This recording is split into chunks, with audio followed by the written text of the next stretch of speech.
Oke, ini udah nampak kah? Nah, ya muncul loh penilaian Muncul. awal dan triase pada luka bakar. Oke. Jadi tadi Siap. yang nggak muncul udah lama sekali ya. Eh, Kayaknya di Yang slide di topik bawah pertama slide. selesai tadi ya. Udah, yang pertama udah dong. Sudah ya. Oke, Kayaknya oke. dimulai Ini, di slide. Iya, ini coba saya apa? Slideshow ya. ya boleh dok. Ini nampak di Nampak airway. kelihatan dokter? Iya, kelihatan RW. Siap. Airway ya. Oke. Oke, silakan dilanjutkan dokter. Ya, makasih masukannya Ya dok. Jumar ya. Ya. eh jadi untuk gangguan airway ya, ini sebelum adanya gejala awal ya, kita harus curiga dulu nih suspek ya. Jadi suspek, oh ini pasien ada gangguan airway nih. Ya, tadi mungkin sebelumnya sudah disinggung juga ya kalau apa? Kalau gangguan airway itu apa aja sih ya? Curiganya ya kita lihat dari jelaga ya, jelaga apa ada jelaga atau enggak. Kemudian kalau laki-laki mungkin ada kumis yang terbakar ya. Kalau perempuan mungkin ada alis yang terkena atau rambut gitu ya. Nah, ini berarti kita curiga dia ada apa? Mungkin ada paparan apa sorry kena trauma di gangguan airway gitu ya. Nah, ini kita tentukan apakah perlu intubasi sekarang atau tidak gitu ya. Nah, kalau apa kalau dia masih oke ya masih ini masih bisa kita wait and see ya masih wait and see masih diperbolehkan wait and see ya. Nah tapi kalau dia sudah memang adanya apa gejala gangguan airway udah jelas gitu ya. Nah ini kita harus langsung segera intubasi ya. Kemudian kunci terpentingnya adalah edukasi pasien ya. Ini yang agak eh, membutuhkan apa trik ya, trik bagaimana kita mengedukasi pasien untuk melakukan intubasi. Karena pasien mungkin masih sadar, masih bisa bicara. Kadang-kadang sulit nih untuk apa mengedukasi keluarga ya. Nah, nah ini tadi ya, sorry, curiga ada gangguan airway, ternyata ada di slide berikutnya nih ya. Nah, ini bila ada curiga trauma inhalasi, kemudian kita lihat mekanisme luka bakarnya. Apakah dia di ruang tertutup atau ruang terbuka? Artinya kalau ruang tertutup, resiko terjadi gangguan airway atau resiko trauma inhalasi akan lebih tinggi dibandingkan dia kalau di ruangan terbuka. Kalau ruangan terbuka kan asapnya pergi ya, gitu ya. Nah, kemudian yang dicurigai lagi adalah untuk kasus-kasus derajat sedang berat ya dengan lokasi pada daerah wajah, orofaring ya. Kemudian luka bakarnya mungkin melingkari leher. Jadi lehernya terkena tapi melingkar gitu ya dari depan sampai belakang gitu ya. Kemudian luas luka bakar lebih dari 40% ya. Ada suara serak, ada stridor, ada disfagia ya. Kemudian ditemukannya jelaga. Ya. Dan kalau memungkinkan, nah ini bisa kita lihat pada pemeriksaan laringoskopi atau bronkoskopi, gitu ya. Nah ini indikasi intubasi pada luka bakar, ya indikasi. Ini saya ambil dari apa nih jurnal ya tahun 2022 ya. Di sini dikatakan bahwa indikasi intubasi pada luka bakar ya adanya sesek, wheezing, rales atau rongki, ada stridor, kemudian sudah terjadi hipoksia, ada combativeness ya, kemudian ada penurunan kesadaran ya, kemudian ada perubahan suara, kemudian luas luka bakar lebih dari 40% ya, kemudian ada tumpukan sputum karbon ya, mungkin ini terlihat pada pemeriksaan laringoskopi atau bronkoskopi ya, kemudian di sini ada jelaga ya. Nah ini kalau ada tanda-tanda ini, nah kita bisa apa melakukan edukasi pada keluarga untuk melakukan intubasi ya. Nah, ini ada penggambar. Ini pemeriksaan dengan menggunakan bronkoskopi yang fleksibel ya. Setelah pasien mengalami trauma inhalasi ya. Sini pada gambar A ini yang atas ya, yang atas di sini ada apa eh, tumpuk yang hitam-hitam nih, karbon ya, karbon karbon. di pada posisinya di Karina ya. Kemudian kalau gambar B yang bawah ini kita lihat ini juga warnanya udah kemerahan ya, kemerahan. Kemudian dia di bronkialnya sudah ada tumpukan karbon juga, gitu ya. Di sini dikatakan bahwa tidak ada yang pasti yang dapat memprediksi perlunya intubasi. Jadi walaupun tadi sudah dikatakan indikasi intubasi A, B, C, D, E gitu ya, tapi tidak ada yang pasti ya. Kemudian pasien tanpa gejala tersebut ya tidak boleh diintubasi ya, namun lakukan pemantauan ketat ya. Kemudian kalau ragu-ragu, nah ini kalau ragu-ragu kuncinya adalah kita segera lakukan fleksibel laringoskopi ya bronkoskopi gitu ya. Jadi dilihat ya. Intubasi yang tidak diperlukan ya, intubasi yang tidak diperlukan adalah pada eh, kalau kasus sudah terjadi ARDS, pada pneumonia dan luka pada upper airway. Nah, ini lebih jelas lagi ya di sini dibandingkan ada gambar A dan gambar B, kita lihat RW-nya. Jadi kita lihat dari pita suara ya. Di sini gambar A ini adalah pita suara yang normal ya, yang normal. Yang B ini sudah terjadi edema ya, edema. Nah, ini yang apa? Apabila terjadi edema ini eh, akan menyulitkan kita untuk melakukan intubasi, gitu ya. Karena intubasi kan kita tahu intubasi itu apa secara ini dibagi menjadi eh, tiga ya. Jadi pasien yang mudah diintubasi, pasien yang sulit diintubasi, dan yang ketiga adalah pasien yang tidak dapat diintubasi, gitu ya. Nah, ini apa? Kalau dia lubang ketik ini mungkin ya kategori sulit ya, sulit ya. Kalau dia sudah menutup ya, tidak dapat diintub ya. Ini saya ambil jurnal dari jurnal udah lama juga tahun 2014 ya gambarnya. Nah, ini sering ditanyakan juga nih. Ternyata penggunaan kortikosteroid ya, penggunaan kortikosteroid pada trauma inhalasi ini tidak direkomendasikan ya. Nah, kalau intubasinya gagal atau kalau ternyata pasiennya masuk kategori tidak dapat diintubasi ya, maka langkah selanjutnya adalah surgical airway ya. Surgical airway ya, karena oksigenisasi tidak dapat dipertahankan ya. Jadi di sini ada gambar fiber optik ya, fiber optik dari trauma inhalasi ya. Kita lihat ini tuh hitam-hitam banyak banget ya. Eh, ini tumpukan dari karbon ya.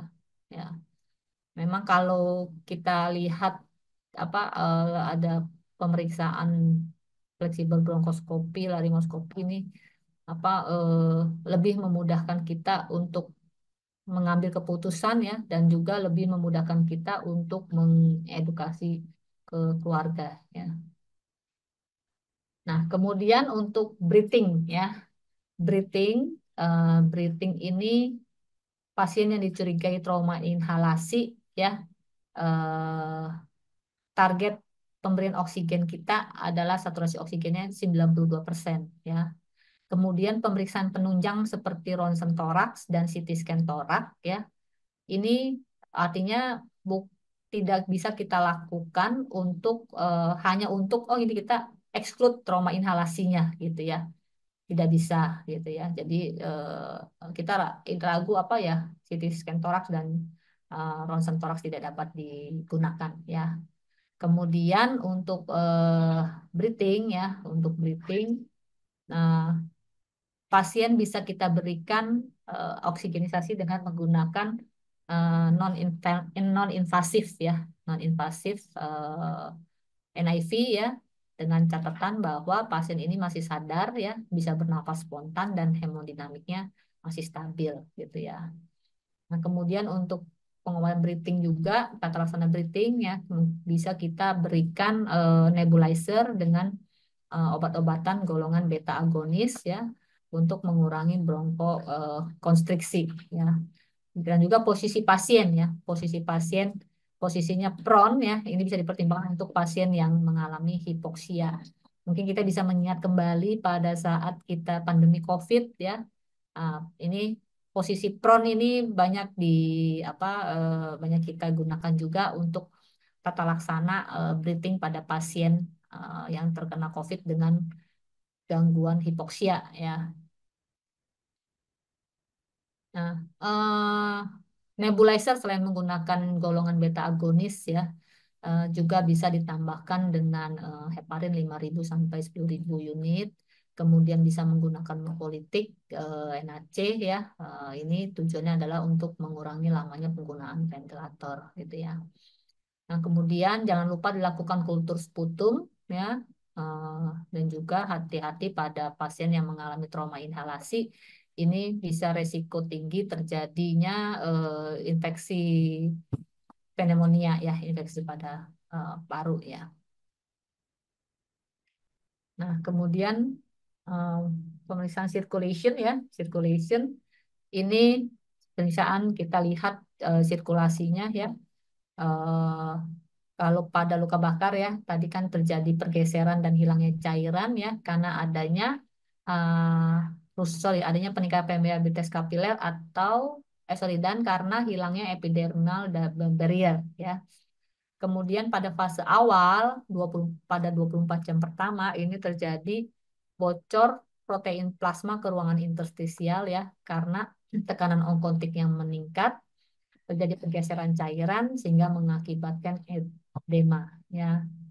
Nah, kemudian pada sirkulasi ini juga kita 24 jam pertama harus memberikan terapi cairan ya untuk mengembalikan perfusi jaringan dan mencegah shock hipovolemik ya. Nah, oleh karena itu biasa kita harus memasang infus jalur besar ya. Jadi jangan gunakan venflon nomor yang kecil ya. Nomor kecil tapi gunakan venflon dengan nomor besar karena kita mau memberikan resusitasi cairan gitu ya. Nah, pasang infus 2 jalur besar ya. Kemudian ambil sampel darah, kemudian observasi tanda-tanda vital ya untuk mengenali gejala shock hipovolemik ya. Kita pantau apakah pasien sudah terjadi takikardi eh, atau masih normal ya heart rate-nya ya. Nah, kemudian sirkulasi resusitasi cairan kita menggunakan formula dari Paklan ya. Nah, disability ya. Nah, untuk disability kita menilai tingkat kesadaran dari pasien ya. Ah, dari pasien kita bisa nilai dari GCS ya, atau mungkin penilaian tingkat kesadaran yang sederhana yaitu dengan menggunakan AFPU ya, AFPU pasien sadar penuh alert, P-nya verbal response ya, P-nya ini pain response, jadi pasien responnya hanya terhadap nyeri. Kemudian U-nya unresponsive, jadi pasien dirangsang nyeri pun tidak bangun, gitu ya. Kalau untuk GCS ya, kita sering gunakan di sehari-hari kita ya, GCS. Ini adalah GCS normal 15 ya, kita nilai dari komponen mata, motorik, dan verbal ya. Nah, untuk exposure ya ini status luka bakar, eh, kita harus melepaskan semua yang menempel pada tubuh ya, pada tubuh. Kemudian cuman hati-hati bisa terjadi hipotermia ya. Jadi kalau kita apa eh, kan kita tahu tuh kalau luka bakar itu kan dia kulitnya rusak ya, kulitnya rusak. Kemudian termoregulasinya juga eh, terganggu ya. Nah, ini bisa terjadi hipotermia. Jadi hati-hati ya. Jangan lupa pemantauan eh, suhu ya. Kemudian yang penting lagi adalah penanganan nyeri ya. Karena kita tahu tadi derajatnya luka bakar berdasarkan derajat luka bakar eh, ada derajat yang sangat nyeri. Nah, ini tidak boleh kita abaikan gitu ya. Nah, ada juga yang tidak nyeri ya. Ada juga tidak nyeri itu ya derajat 4 itu kan nyerinya tidak ya sudah tidak ya. Nah, ini triase ya.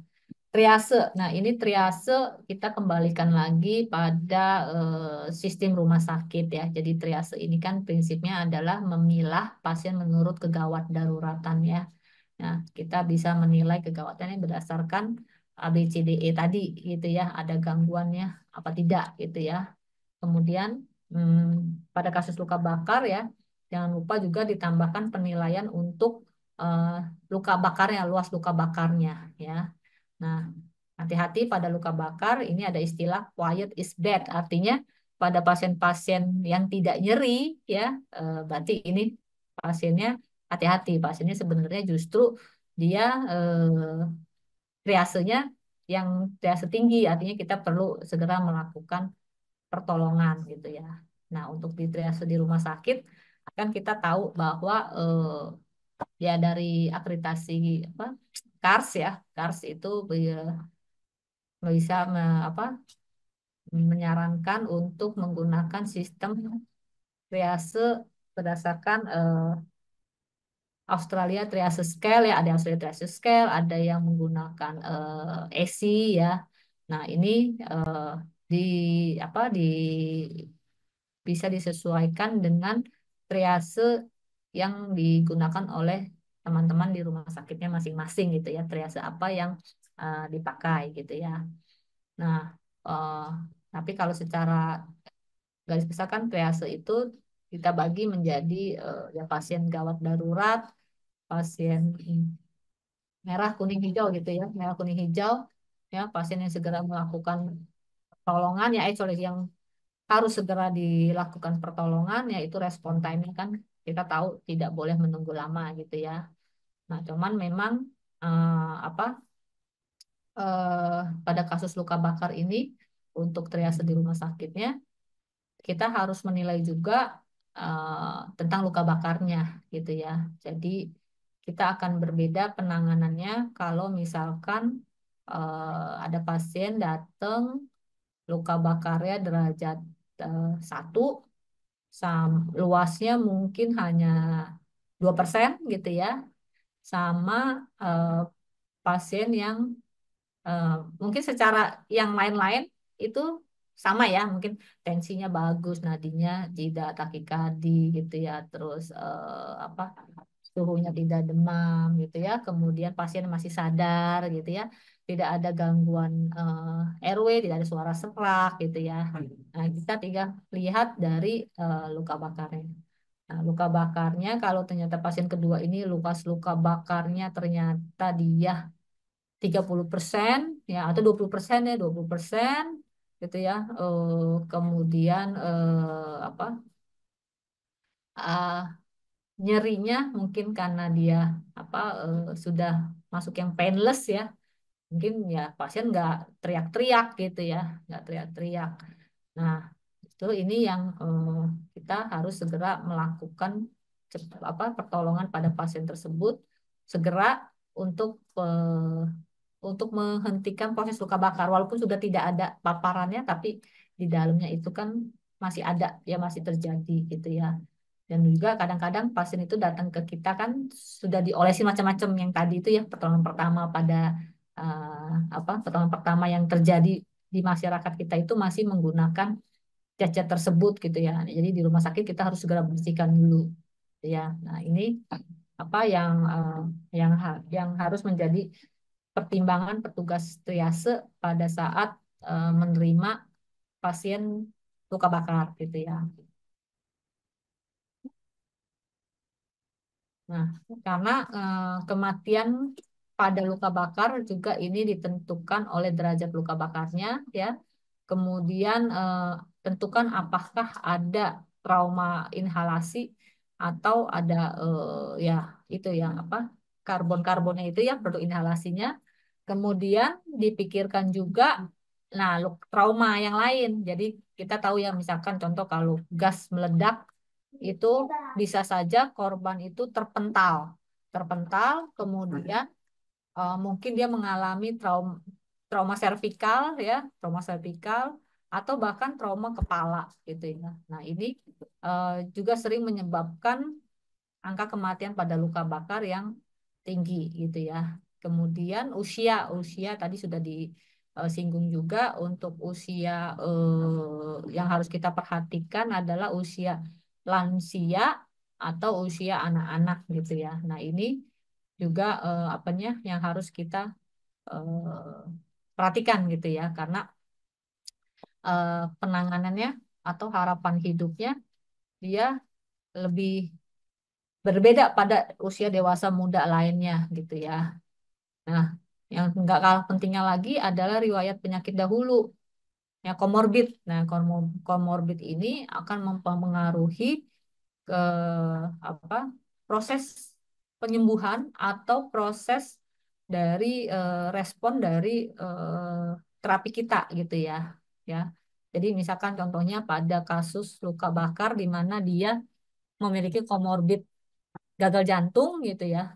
Tapi luka bakarnya di mana satu membutuhkan resusitasi cairan untuk luka bakarnya, tapi di sisi lain dia harus restriksi cairan gitu ya. Ya. Atau kasus lain juga adalah pada penyakit dahulu yang mengalami gagal ginjal gitu ya. Gagal ginjal juga kita tahu dia harus restriksi cairan ya. Nah, ini akan menjadi apa? eh, Situasi yang sulit bagi kita untuk menangani pasien tersebut ya. Jadi penyakit dahulu ini juga penting untuk kita ketahui ya. Jadi pada saat kita menemui pasien luka bakar, apalagi pasien eh, lansia ya geriatri, ini jangan lupa ditanyakan ya gitu.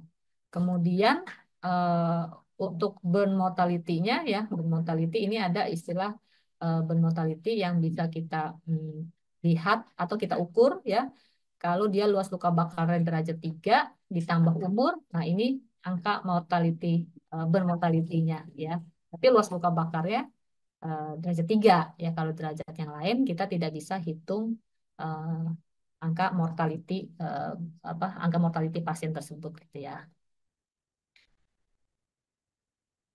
Nah, terus triase apa yang digunakan ya? Triase apa yang digunakan? Nah, tadi yang disinggung bahwa triase eh, rumah sakit ya tergantung kembali lagi pada ketetapan peraturan dari rumah sakit tersebut triasenya. Cuman jangan lupa ditambahkan adalah itu penilaian untuk kasus luka bakarnya ya. Nah, ini yang apa teman-teman di petugas triase yang harus ingat ya, ingat ingat untuk menilai luka bakarnya ya. Tuh.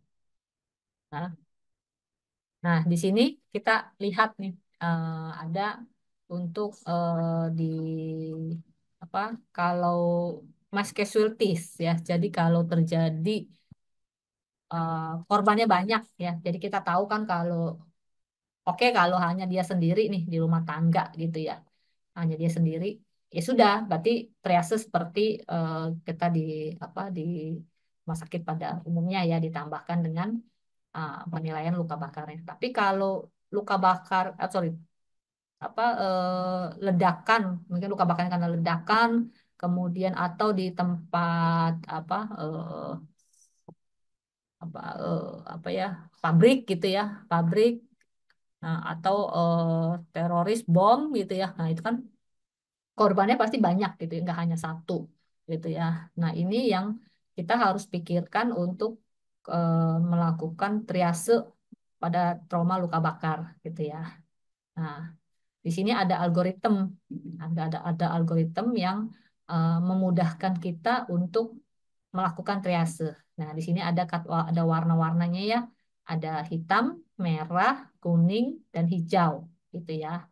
Nah, kita tinggal mengikuti step-stepnya aja ya. Di sini kita lihat dari luka bakar ya, luas luka bakarnya ya. Eh, Kemudian kategori deep burns ya, kategori luka bakar yang dalam ya. Nah, ini lihat kalau luas luka bakarnya kurang dari 5%, berarti dia masuk kategori hijau gitu ya. Kategori hijau ini apa definisinya? Hijau itu artinya dia dapat menunggu gitu ya.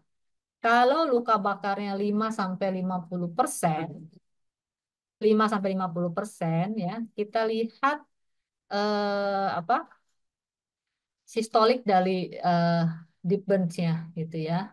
Nah, di sini kita lihat dari kalau lebih dari 60% ya. Nah, ini lebih dari 60% artinya pulse pulse present at least on the carotid artery ya. Jadi eh, nadinya ada di hanya di arteri karotis gitu ya. Nah, di sini kita lihat kalau luka bakar, luas luka bakarnya kurang dari 50%, dia masuk kategori kuning ya, kategori kuning. Di sini artinya medical intervention and secondary priority evacuation require ya. Artinya dia eh, membutuhkan intervensi medis ya. Nah, namun untuk evakuasi dia prioritas kedua gitu ya. Nah, kalau dia luas luka bakarnya lebih dari 50%, dia masuk kategori merah ya. Kategori merah ini artinya adalah perlu segera urgent medical intervention and priority evacuation required. Artinya dia perlu segera dilakukan intervensi dan evakuasinya dia termasuk prioritas pertama gitu ya. Nah, kalau systolic deep burns-nya kurang dari 60 ya, di sini bintang satu artinya tidak no pulse on the radial, femoral, and carotid arteries. Artinya tidak teraba pada nadi radial, femoralis, dan karotis ya.